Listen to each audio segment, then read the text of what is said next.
The Group Practice Boss Conference tickets are on sale now. We expect them to sell out in just a couple days. There are only 120 of these available. Head on over to practiceofthepractice.com/conference to read more and grab your ticket.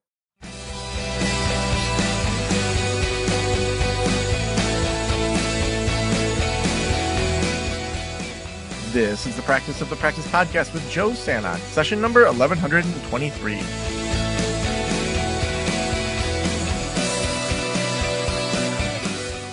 Welcome to the Practice of the Practice podcast. I'm Joe Sanok, your host, and I am so excited you are hanging out with me today. Today, we are giving you behind the scenes in regards to our membership communities. And so a lot of our consultants are doing teachings every single week.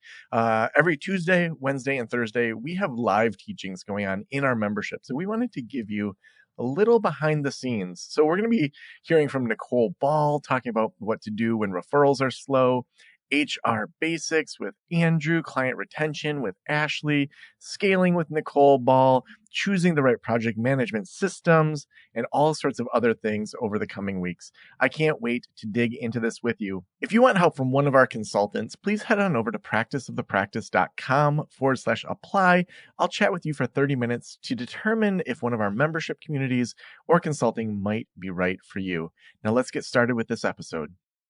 So I would love to hear what is happening in your business, something exciting, something new, something that you're transitioning to right now that you can share with us. Sabrina, you want to kick us off? Yeah, it's not necessarily like specific counseling business related, but behind this wall is like a 12 by 11 safe that is locked and we can't get in. And I haven't been able to use it for the last year. And the landlord is like, we don't really want to pay for that to be opened.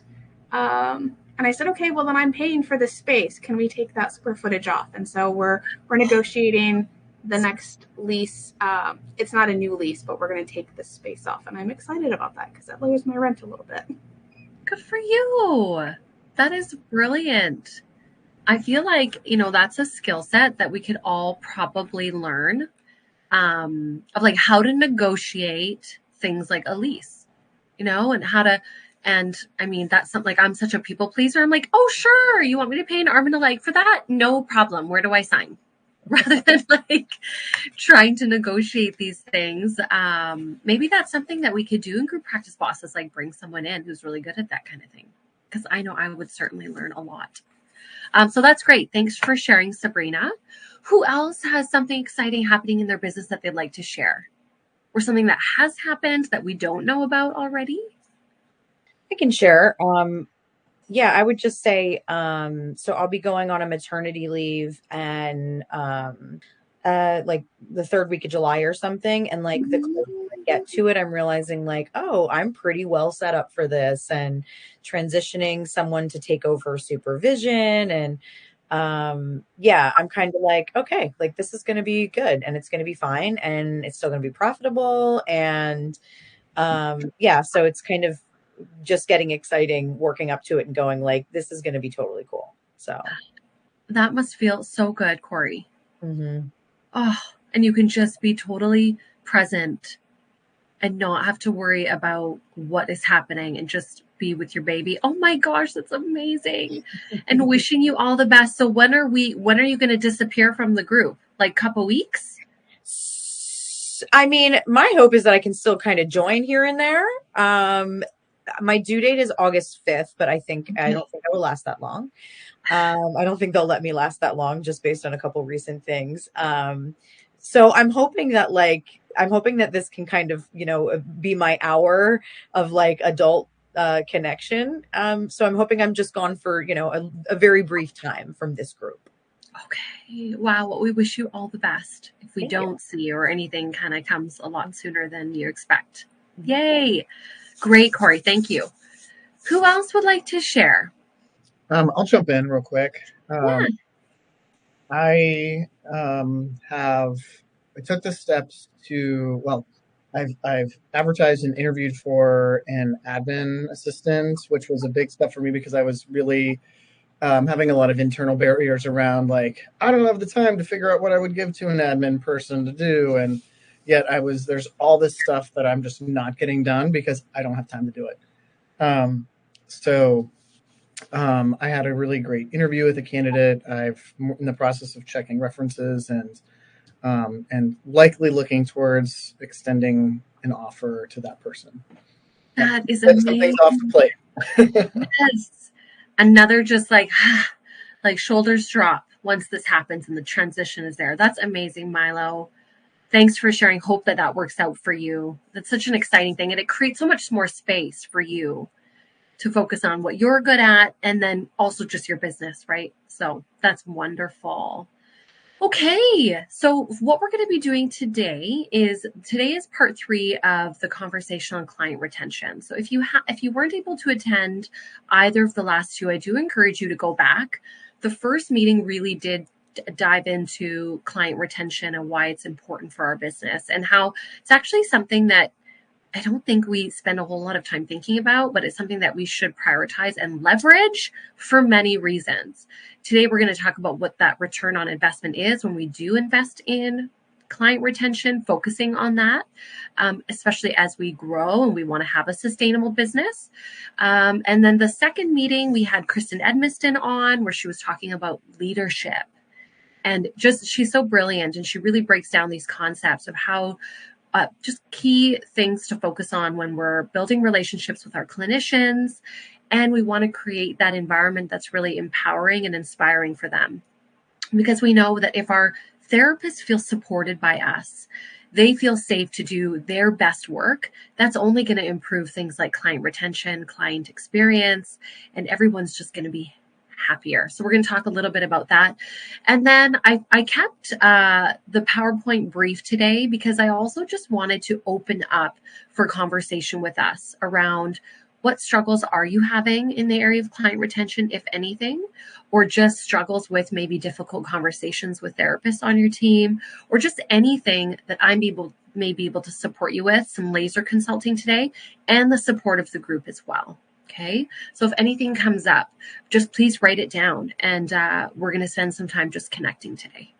And just a reminder, when I share my screen, I cannot I cannot see you. So if you do have a question or something, just please interrupt me so that I will know. All right, so we are on part 3 today. So here's a little reminder again of what is client retention. So client retention is the likelihood of a new client returning to work with a therapist. So after they come to us for their first visit, how many repeat visits does the client have and how many total visits do they have to the clinic? So I did in Circle, provided some calculations from Jane that you can use to calculate client retention in your business, repeat visits and total visits. And then I did find this one online, a HubSpot calculator as well. So you can kind of look at what your client retention is if you don't have an EHR that does the reporting for you. So Jane does that for us. So I don't have to, but if you have like Simple Practice or some other EHR that doesn't provide that data, you can, it might take some time, but you can certainly go through and do it yourself. So let's look at what the return on investment is for your business. So of course, the obvious is an increase in total number of return and repeat visits over time for each of your clients, which is really what we want.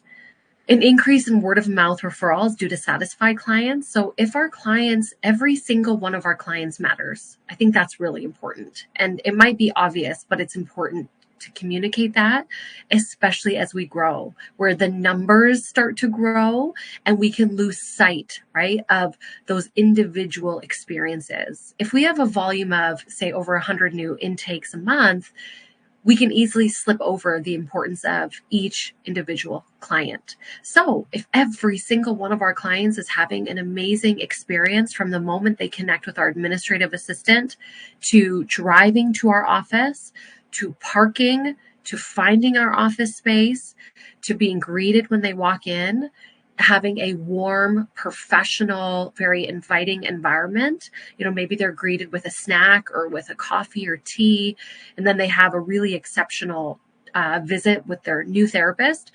That is gold for us as clinic owners, because those people are going to be our biggest advocates. They're going to go and tell every person in their life about how amazing their experience was. And hopefully we will get, a bunch of new organic referrals that way. You're going to save on client acquisition costs as well. With the cost of Google Ads, right? It's becoming more competitive online, or maybe you're doing a social media campaign, or just other costs, and just the energy of putting your time out there to advertise for new clients, whether it's in local Facebook groups, or maybe you're pounding the pavement and dropping off letters and packages at doctor's offices. Whatever it is that you're doing, that costs a lot of time, energy, and money. So when we have high client retention, that is much more cost effective than putting money into marketing. Decreased need to invest in ad spend. So again, sort of goes along with the one before that. So we don't have to spend as much on Google Ads or other campaigns because we are retaining most of our clients. I'm getting feedback from someone's camera. If you don't mind muting yourself, that would be really appreciated. Thank you. And now you can allocate your financial resources, time, and energy into strategic planning, the client experience, and other aspects of your business. Maybe you want to hire more clinicians. Now that your clinicians are full, they're doing awesome. Maybe their retention is 90+%, which would be ideal. I did read that in the professional services, which we would fall under that, a good retention rate is 84%. Our minimum requirement at our center is 85%, but the majority of our clinicians, their month-to-month retention is anywhere from 91 to 94%, which is outstanding. So they're almost retaining every single client that they intake. And as a clinic, our average per month is 91 to 92%, which I'm very, very satisfied with. But I'm always looking for ways to improve that. How can we do better? Increase in total revenue. So I did read this online. An increase of 5% in client retention can lead to 25 to 95% increase in profits, which is pretty incredible. And this is why this is really important, that you know what your client retention rate is for each therapist and for your clinic in general, so you can really leverage that and work on building that so you can spend less money on marketing. And because if you're really good at keeping clients, then that's going to benefit you in the long run. Are there any questions or comments or feedback on this stuff? I'm just going to stop share here for a moment so I can see everyone before I move on to the next slide. I was chewing. Sorry, Ashley. No problem. Do you think looking at client retention monthly per clinician and then for the clinic in general is a good rule of thumb? We don't really need to be looking at it more frequently than monthly, right? No. And also it's important that if someone is just starting out that's brand new, it's not a good gauge because they haven't had the time to have those repeat visits. So their retention is going to appear very low because they haven't had that opportunity. So I like to look back over 12 months with a clinician to really gauge what their retention is.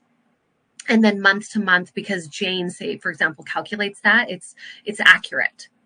But yeah. So you want to make sure someone's been with you long enough to have that opportunity to have the repeat visits, or else again, it will appear very low. And if someone's getting an influx of a whole bunch of new clients, that's also going to make their retention seem lower as well. So you have to also look at the context to see what is actually accurate. Thank you. Great question. Anyone else? Anyone have any comments about that? I would love to know if you have spent some time over the last couple of weeks looking into your client retention and you've maybe discovered some things. I would love to hear from you. So I just started taking insurance for myself at my practice. My clinicians that I have hired on aren't fully licensed and they can't take clinicians. And I had a lot of slots opened up because I was working in the school. So I opened up like 10 slots and I filled them like incredibly fast with like my admin. She filled it up. But then like the retention rate for myself on that, like they're canceling before they even show up. And so it's just like a different thing. Whereas with like private pay, like once they commit, like they committed. And so like even before they come, I'm just like, what's going on here?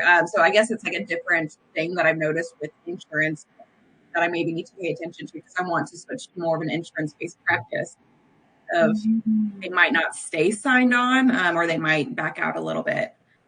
Yeah. That's really interesting. Thank you for sharing. I'd love to hear other people's feedback on that. I find it when we think about the exchange of money for a service, I think there's really this idea of this perception of value. Like people, right? When people have to pay, they pay attention. They're going to show up. They like even on a sliding scale, like we just don't do that anymore. Like we have interns that offer it, but as fully registered psychologists, we just don't offer it because it's like if you don't see the value in investing in yourself, and I understand there's barriers that a lot of different populations have, but in the private practice world, if people aren't seeing the value of investing in themselves, then those aren't the clients we want to work with. So I do wonder about, if I'm expecting a free service, how important is it actually going to be for me? I'd love to hear your thoughts on that. Michelle? I, with my solo private practice, started with insurance, and then I dropped all of them except one insurance. And now I have a group practice, and we're actually looking to have a couple of clinicians come on and be networked, go and network with them.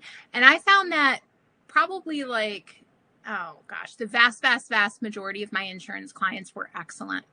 They showed up on time. They were regular. I met with them every single week. And it was fun and different than my cash clients because some of my cash clients will meet weekly, but not everybody.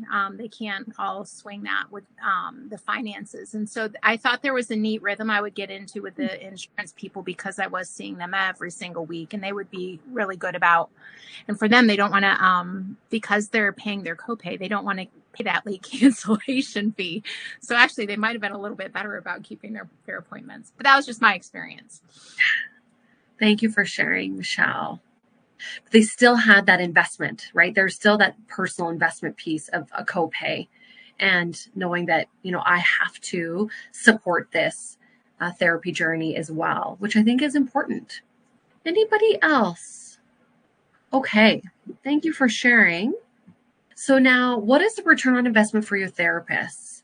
Well, they're going to build stronger relationships and have better rapport with clients if they're really focusing on that client experience. Last week, Kristen talked a lot about that leadership and mentorship piece around building their confidence in private practice, helping them to, feel confident going into those first sessions, how to build rapport, how to build great treatment plans, and how to be present with their clients. Another ROI is full caseloads. If they have a high retention rate of over 85% or 90%, they're going to need less and less new clients. And now it also does depend, of course, on what your approach is to therapy, right? We specialize in grief and trauma, so we tend to see clients over a longer term period. That could be over 30 sessions for some clients. Not everyone comes that long, but certainly they tend to stay with us longer. More predictability with their schedules. So again, it's okay, I can see that for the next 3 or 4 weeks, most of my most of my schedule is full, and you can just start to see where maybe you could stick in some new clients along the way. But that also just creates less stress for therapists in private practice. They tend to be happier and fuller, right? Just alluding to their schedules.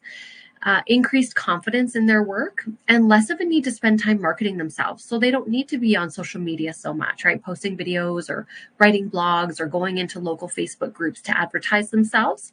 That is what I see with our clinicians. The ones that are very successful in private practice really don't have to advertise or market themselves.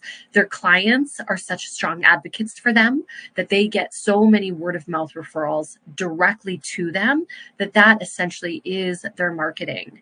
So if we can help our therapists to be more confident in their roles, get the training they need, have that supervision and consultation they need, then this is going to be huge return on investment for them.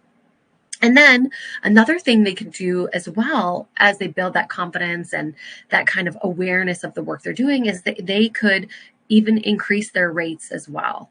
So I don't have that on here, but it's just something that came to mind that maybe, in a year's time, they say, I want to increase my rate by $10 an hour or $25 an hour. And that might be something that you're open to as a practice owner. And that means more money for them. And then lastly here, the return on investment for clients, stronger loyalty and connection to your practice and therapist, higher commitment to their treatment plan, right? If it feels like it's aligned with the issues that they brought forth and the goals that they have for therapy, they're more likely to refer friends and family. Hopefully they have an improved mental health condition, right? Or they've really met the goals that they hope to achieve. And they're more likely to come back to address future concerns when they arise. It was interesting. One of my clinical directors let me know the other day that a client of mine came back after it was someone that I had worked with. I've been in business almost 11 years, and I think it was about 9 years ago I had seen her. And she came back to address something new, and she's now working with someone else on the team. But we just thought that was really neat that even after all of this time, when she needed this level of support, she knew where to reach out. And that just felt really good because that's what we want, right? We want them to come back if they ever need us again in the future. Studies on effectiveness of therapy, quality of the relationship between the client therapist is the most important factor. I know we have learned about this in school, but it's important to reiterate again that it really is the relationship that is the most important factor in the effectiveness of therapy for a client. When the therapist is in sync and listening presently and empathetically.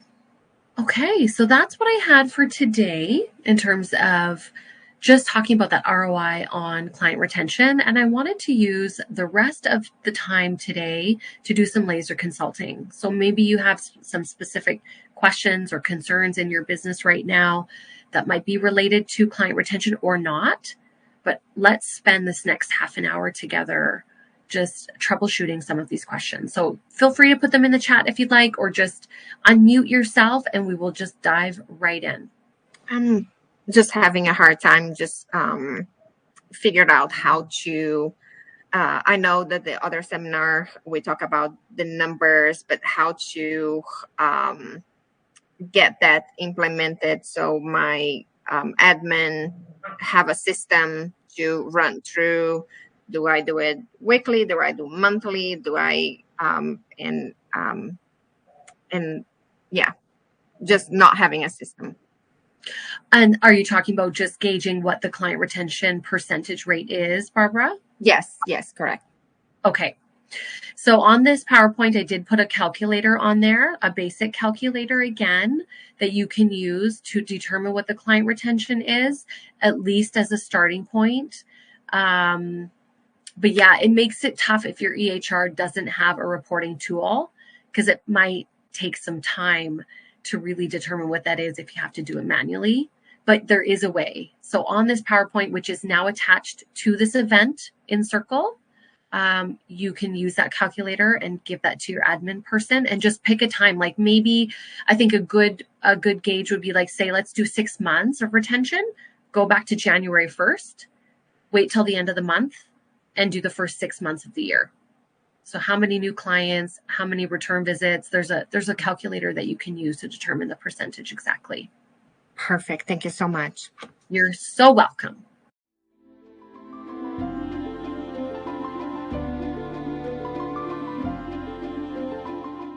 As a therapist, I can tell you from experience that having the right EHR is an absolute lifeline.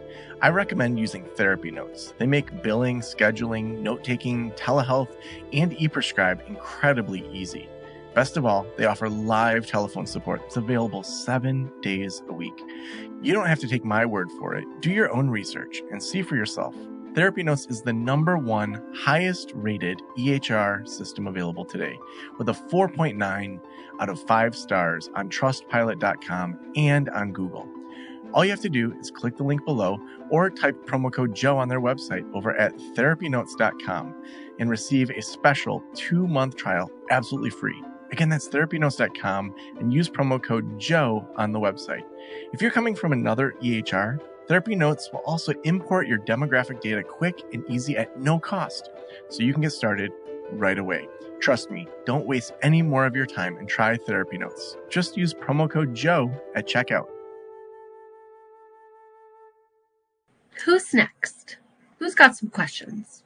I am curious to see what other people have done about when it comes to client retention, of how important is it to have like the warm, inviting coffee thing, and like when you welcome clients in, as opposed to making that focus being more about like if they're feeling welcome from like their counselors. Because right now, the way my office is set up, we're very we don't have a main waiting room. So her office is like upstairs for me. My office is downstairs. I have a waiting room. She has a waiting room.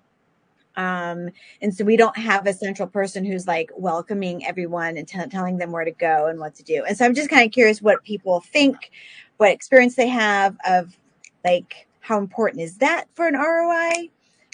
Or is it just like how we as the counselors are welcoming our clientele? It's a great question. Thanks for bringing that up, Esther. I'm happy to share, but I would love to hear what other people's thoughts and experiences are or have been.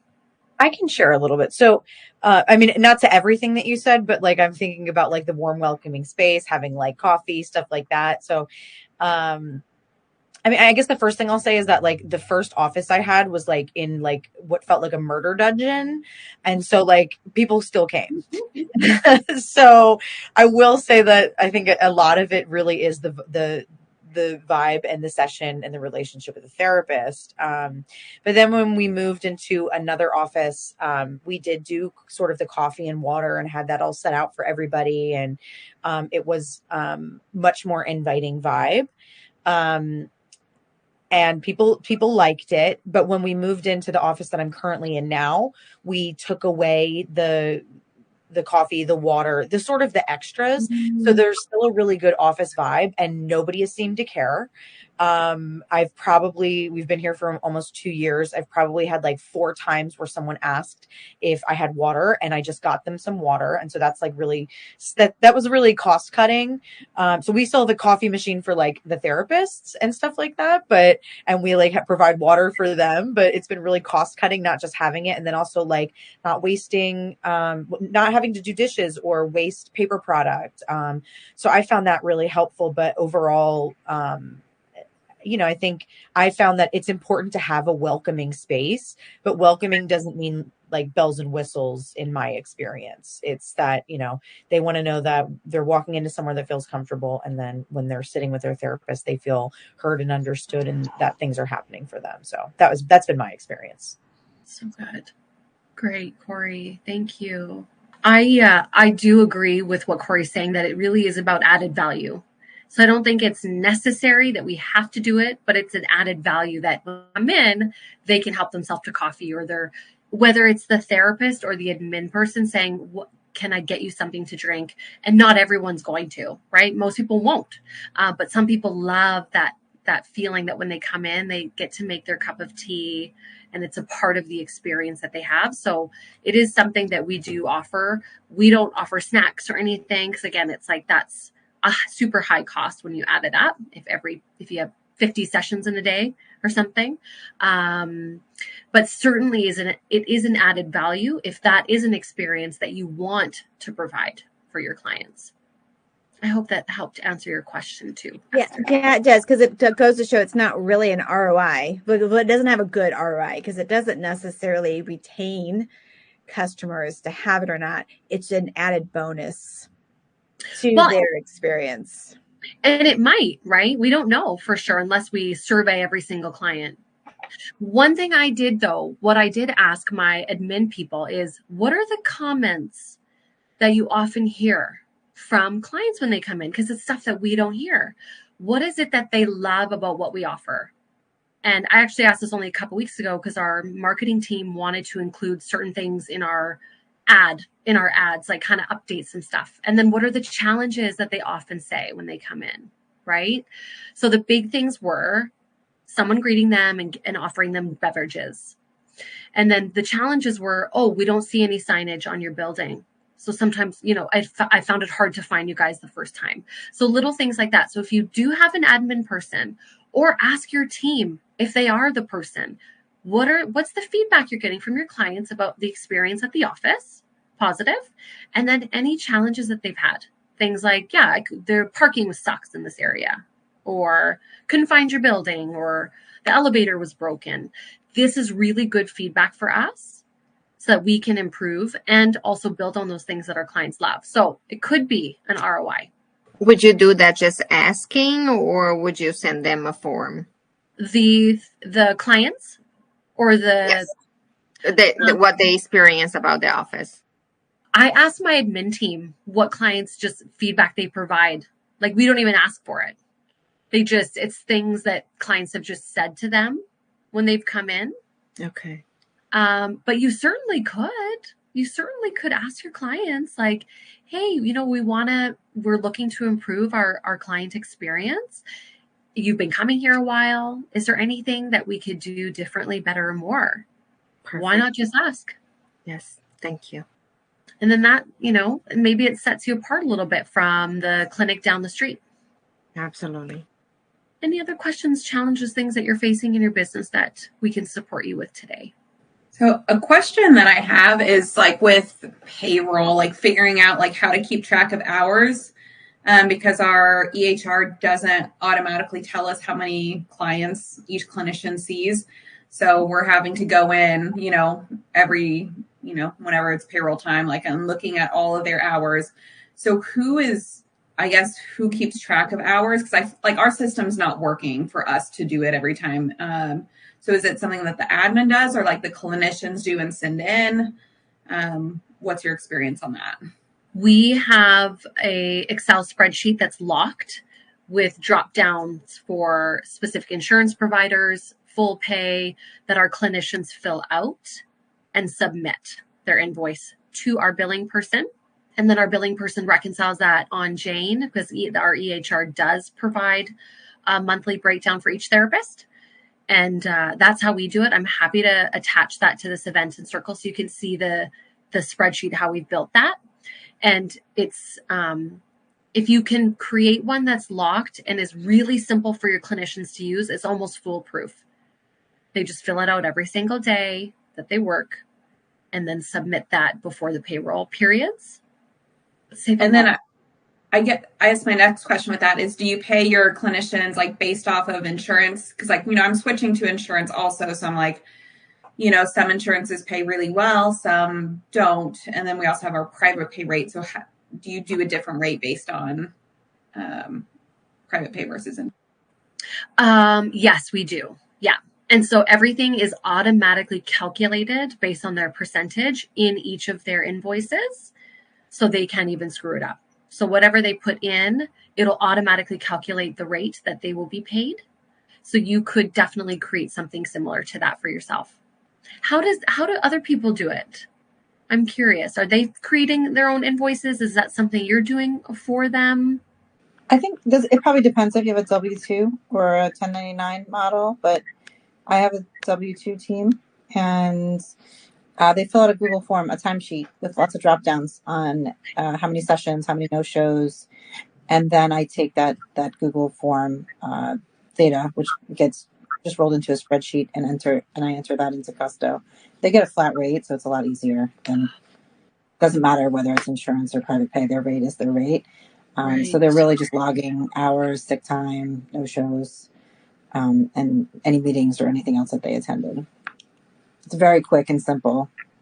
That's perfect, Kimberly. Thank you. That's good to know.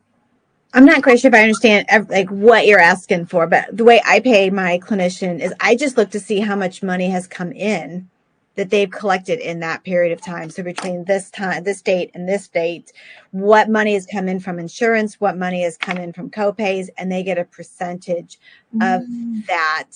And then if they see over X amount of clients, I give them an extra like a standard fee, because I want to make sure that my practice is sustainable with my clients only seeing 15 clients a week.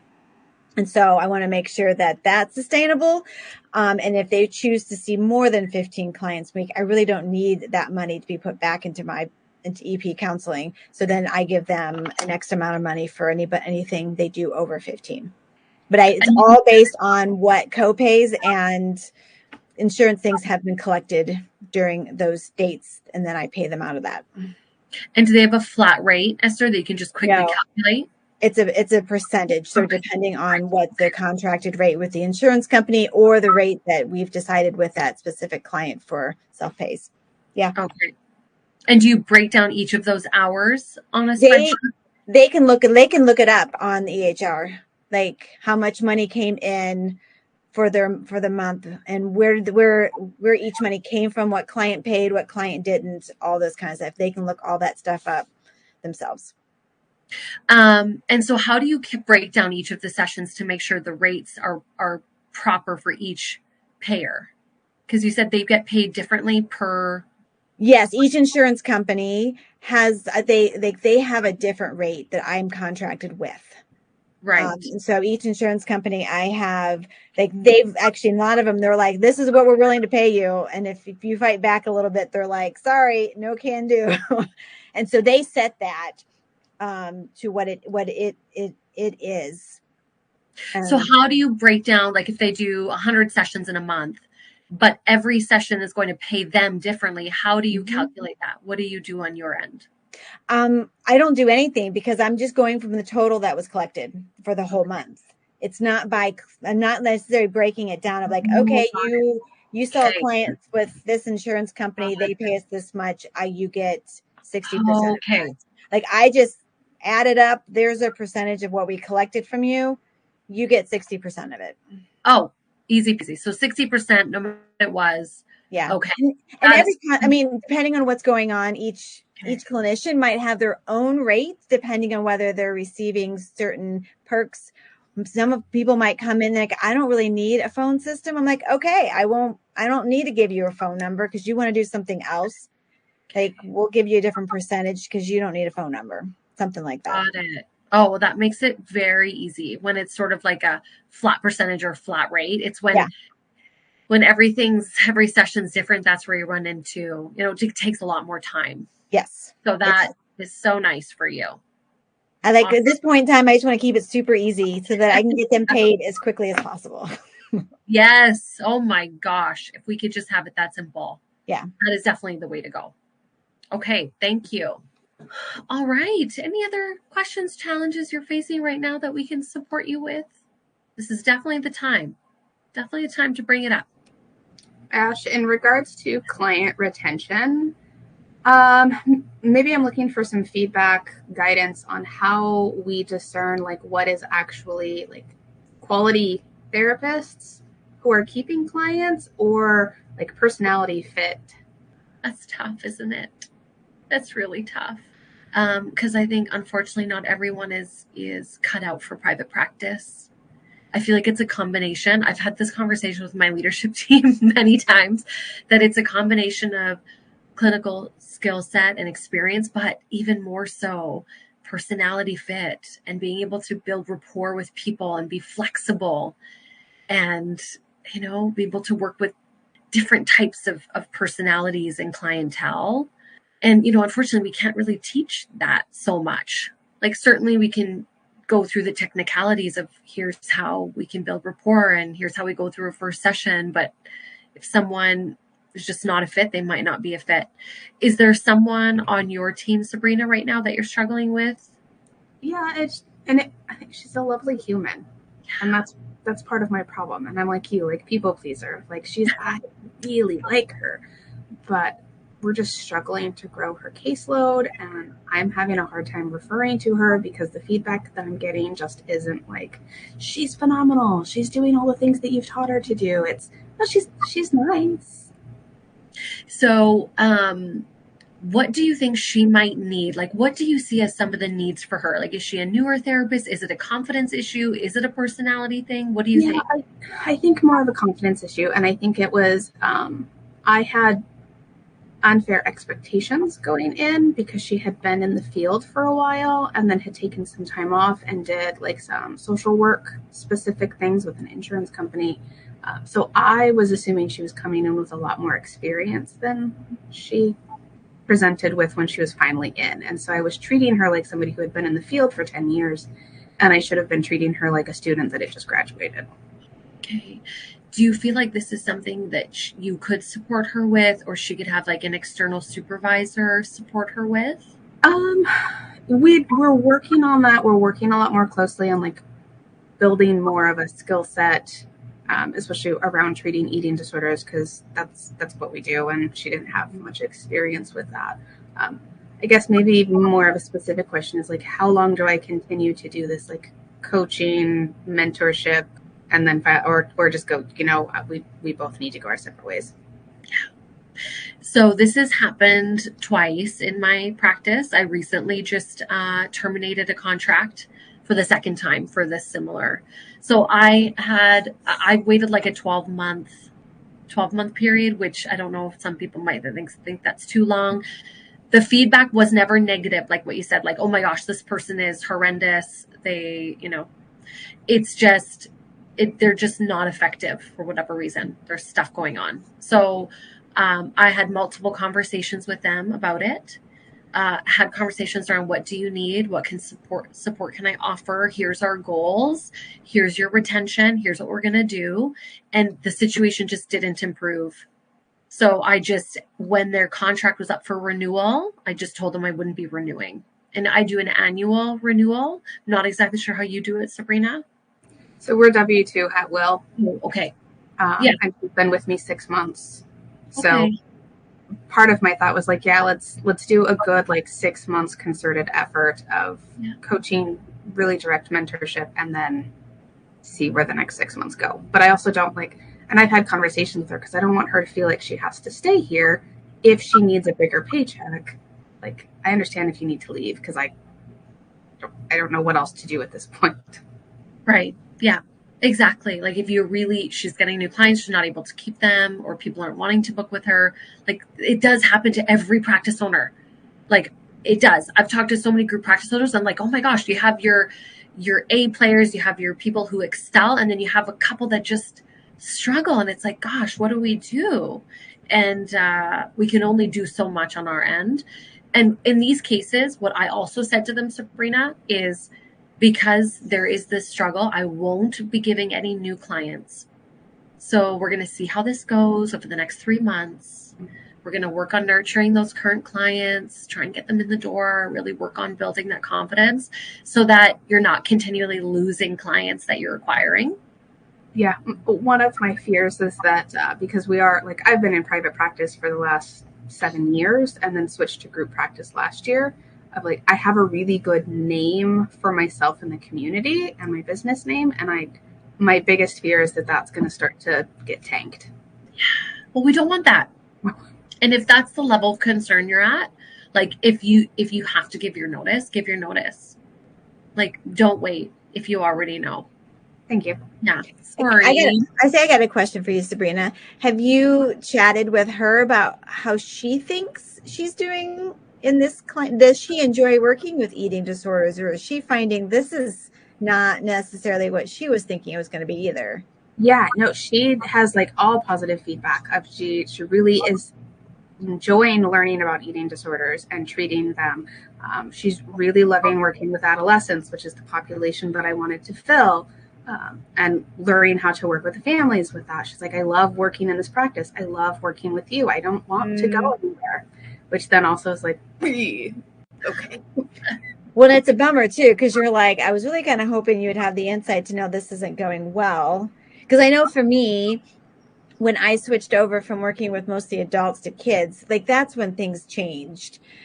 And I think sometimes when you have such a concentrated niche, and then you bring in a clinician and then come to find out it's not so much of a niche for them, what do you do with that? I never thought about that kind of problem, but well, I was hoping my question would help you, but it doesn't. But thanks anyway. It's a great question, though. Really great question. Yeah, it sucks. It sucks when these things happen. Thanks for bringing that, Sabrina. All the best with next steps. Anyone else got something going on they want to bring up? I have a question. If anyone has ever, like in the process of bringing on like interns, seen ROI type thing like happen because of that coming in. Like I'm thinking about bringing on a new one, so pitching to the idea of seeing an intern instead of somebody who is fully licensed. Do people find that people don't stick around as well? I know I had an intern last year, and I was actually kind of surprised at when she moved on, and because she ended up deciding to go to another state. I only retained one of her clients, which I was kind of surprised at, which kind of hits me of like, whoa, that's a pretty big like ding to my ROI when you lose a commission and like you lose all the clients that were seeing them pretty regularly. Didn't know what other people's experience with that was. Anyone have any feedback? Working with Did you mean student interns, like graduate level, or did you mean like provisionally licensed? No, student interns. Okay. Yeah, I'm sorry, I can't help with that.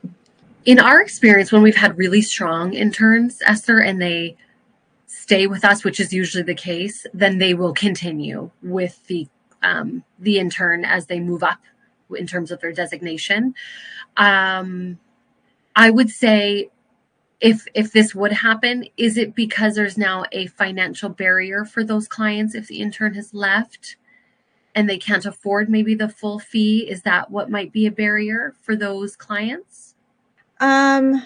I am going to say no for what I just went through, because they actually decided to not use insurance and go for a cheap rate with her. Where if they would have switched to my caseload, they would have been able to use their insurance. Okay. And so that was probably not the reason that they didn't continue on with me, or at least with EP counseling. Interesting. I mean, there's so many reasons for this when someone leaves the practice. I think whether it's an intern or a therapist, unfortunately, when a therapist leaves, I think regardless of who they are, a lot of clients will go with them, or they will just terminate, and they're kind of done. And then maybe a handful will stay and do an internal transfer or internal referral. I think that's a pretty normal thing, that when clinicians leave, that you do end up losing, not just, because I know they didn't leave with her because she went to West Virginia. Right. Yes. So I know they didn't leave with her, but. Yeah, it is. It is one of those hard things. And at least for us, ethically, we cannot tell a client what to do. We give them choices. They do always have a choice to go and follow their therapist if that's what they want to do. And it sucks when that happens. And it's like, it's maybe a rough couple of months financially, losing an entire caseload of billings, essentially. And then you just sort of build your way back up. Yeah, one of the realities of private practice that we do face. So you're definitely not alone. A question I have is with employees, like with like helping them stay happy. I feel like I've done a good job with leadership, I feel like, for the beginning stages. But like my therapists, they mostly work on the weekends. So there's not a lot of interaction that I get with them. And I want to make sure like I'm keeping them happy. So like, what are some small ways or like just ways to keep employees happy in this environment? Because I do like my clinicians and I do want them to stay on, I would ask them. Okay. That's too simple. Because everyone is going to be, each clinician will be motivated by different things. So have an individual conversation with them and say exactly that, Christina. I care about you. I want you to be here long term. Why do you love working here? What's going to make you want to stay long term? Someone is going to say financial goals. Someone's going to say, I love the culture. I just love being with people. Someone's going to say it's the work we do, but just ask them. Okay. Fair enough. Anyone else have ideas for Christina? Some of them might even say, I love the fact that you don't have contact with me and you're hands off. Yes, totally. I hear a lot about flexibility. They really value, the flexibility in their scheduling. And that we're, myself and my business partner, who we're both the owners and supervisors, we're always accessible, but we do not, we're not too much. We're not everywhere all the time. And I think one thing that has really turned out in the last 18 months or so, it's been really fun, is we do a monthly book club. And not everybody has to join it. So if it's like a bad month for them, they don't have to, but it's usually a book somewhat related to the industry. Sometimes fun, sometimes more serious or clinical.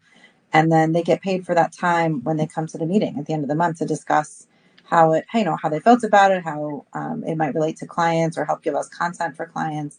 And it's just a nice way to connect, but it's not like, I know for me personally, I didn't really, back when I was like younger years, I didn't want to be part of groups that were doing like paint nights and nights out. I just like really didn't want to do that. So it's a nice way to connect a little casually, but it's still virtual. It's still during the weekday. And it's not like a get out of your house, find a babysitter and come to an event type of get together. And we've had a lot of positive feedback about that. And then they're learning too. So that really helps with retention because it gives out a lot of content. That is awesome, Kimberly. I love that. Kimberly, I do that too, and I get a feedback from my clinicians that they love it. That's great. That is so fun. Something we love to do is not like a book club style, but just socials. So we just book social events to go out and do fun things together as a team that isn't related to work stuff. So, just an opportunity to connect more on a personal level, whether it's just like someone hosting a barbecue or a wine night, or going to like an event that's happening in our city that we can purchase tickets to, or going bowling or something. Just like a good reason to get out and have fun. And, not everybody is driven by that sense of culture, but it is nice when you do have a team that's cohesive and they're sort of interested in that, wanting to be together and that sense of belonging as a group. Actually, when you do those events, is that for the clinicians only or clinicians and their spouses? We only do it with the clinicians. Okay. Yeah. You'll have to report back to us, Christina, when you have these conversations. Say, here's what I learned. So I'd love for you to just reflect on one thing that you're going to integrate into your business. It might be based on this conversation or just something that like you've been spending a lot of time thinking about, something actionable that you want to do in your business. Something you can commit to doing this week or next week, to growing, expanding, connecting with your teammates, taking that next step in the growth of your business. Yes, Michelle. One of the things that you, I think, mentioned this in the first part of the series. I think it was the first week. Just the direct link between it's cost effective to really put so much energy into this because you're maximizing whatever it is that you are spending in terms of marketing. And so being able to just have that reframe for myself, linking it to the marketing and linking it really to cost, I think has been really helpful for me. So I don't have a thing that I'm going to do today, but I really am starting to think differently about it, which I think has been very helpful. That is so wonderful. Great takeaway, Michelle. Thank you. Hopefully this series has been helpful for you. If you haven't been able to participate in all 3 weeks, definitely check out the recordings. There'll hopefully be some little nuggets, some takeaways for you that would be valuable for where you're at in your business, even just thinking long-term, right? Sustainability and growth, keeping your overhead down and really leveraging the strong team that you are building and hiring for fit so that you can have awesome client retention and a really strong brand awareness, because our people are our business and our clients. And we really want to make sure we're prioritizing that as we grow. So wishing all of you a wonderful rest of the week. And I will look forward to being back in the Group Practice Boss community very soon. Thanks, everyone. Appreciate your participation today. Bye.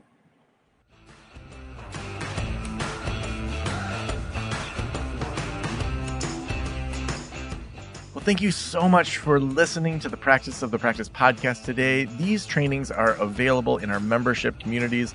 Now, we're going to be opening up our membership communities more than just when we're opening Level Up Week. So if there's one that you are interested in, I would love for you to head on over to practiceofthepractice.com/membership, where there's more details and you can get notifications when those open up. So if you are in solo practice, just getting going, if you are building and sustaining a sustainable solo practice, Next Level Practice is for you. If you are looking to launch a group practice launch is for you. And Group Practice Boss is for all those group practice bosses out there. You know, we also couldn't do this show without amazing sponsors like Therapy Notes. Therapy Notes is the best electronic health records out there. They will help you switch over from your current EHR. They also give you 2 months for free or just money off if you use promo code Joe at checkout. They are phenomenal. They help with automated billing. It's going to make it easier to outsource your billing. So many reasons to switch to Therapy Notes. Just head on over to therapynotes.com, read about it, and at checkout, just use promo code Joe. Thank you so much for letting me into your ears and into your brain. Have a great day. I'll talk to you soon. Special thanks to the band Silence is Sexy for that intro music, and this podcast is designed to provide accurate and authoritative information in regard to the subject matter covered. It is given with the understanding that neither the host, the producers, the publishers, or guests are rendering legal, accounting, clinical, or other professional information. If you want a professional, you should find one.